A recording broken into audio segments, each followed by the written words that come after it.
दोस्तों, जादू की दुनिया को जिसने खौफ, ड्रामा और नामुमकिन की हदों से मुतारफ़ करवाया वो है क्रिस एंजल। एक ऐसा नाम जो जादू को सिर्फ तफरीह नहीं बल्कि एक इंतहाई खेल बना देता है।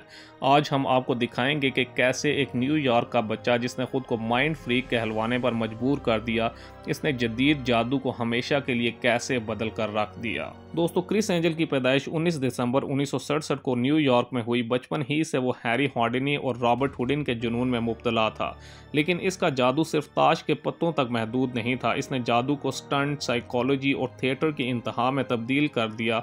2005 में इसके शो माइंड फ्रीक ने जादू को टीवी स्क्रीन पर धमाका खेज तरीके से पेश किया, जहां वो खुद को आग में जलाता, इमारतों से छलांग लगाता या हजूम के सामने गायब हो जाता। दोस्तों, क्रिस एंजल को जदीद जादू का बागी इसलिए कहा जाता है कि इसने जादू को खतरे की जबान में तब्दील कर दिया। इसका मशहूर बैरिड अलाइव यानी जिंदा दफन होने का स्टंट, जहां वो 24 घंटे तक मट्टी के नीचे दफन रहता है, यदि वर्टिकल डेथ, जहां वो एक खंबे से उल्टा लटकता है और खुद को रस्सियों से आज़ाद कर लेता है, ये सब इसकी मौत से खेलने की आदत का सबूत थे।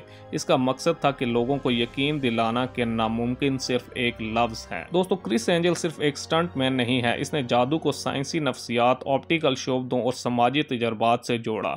इसका रूहों से बात करने वाला शो वैल्यू, जहां इसने नाजरीन को अपने माजी के साथ जोड़ा, या स्ट्रीट मैजिक के ऐसे मनाजिर जहां वो बेखबर लोगों के ज़हन पड़ता दिखाई दिया, ये सब इसकी मेंटलिज्म पर महारत का नतीजा था। दोस्तों, क्रिस एंजल की शख्सियत पर तनाज़ात भी कम नहीं हुए। कभी लोग इसे जादू का शैतान कहते हैं तो कुछ इसे जदीद दौर का हॉर्डिनी।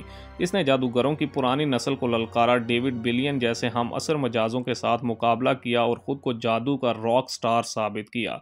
इसका गहरा ताल्लुक म्यूजिक और फैशन से भी रहा, जहां इसने सेलिब्रिटी कल्चर को जादू के साथ मिला दिया। दोस्तों, आज भी क्रिस एंजल जादू की दुनिया को अपने माइंड फ्रीक अंदाज में हिला रहा है। इसका कौल है कि जादू वो नहीं है जो आप देखते हैं, बल्कि जादू वो है जो आप महसूस करते हैं। अगर आपको ये वीडियो पसंद आई हो तो चैनल को सब्सक्राइब करें, वीडियो को लाइक करें और हमें कमेंट्स में बताएं कि क्रिस एंजल का सबसे ख़तरनाक स्टंट आपको कौन सा लगा। मज़ीद ऐसी पुरस्कार वीडियोस देखने के लिए हमारे साथ जुड़े रहें। अगली वीडियो तक के लिए अल्लाह हाफिज़।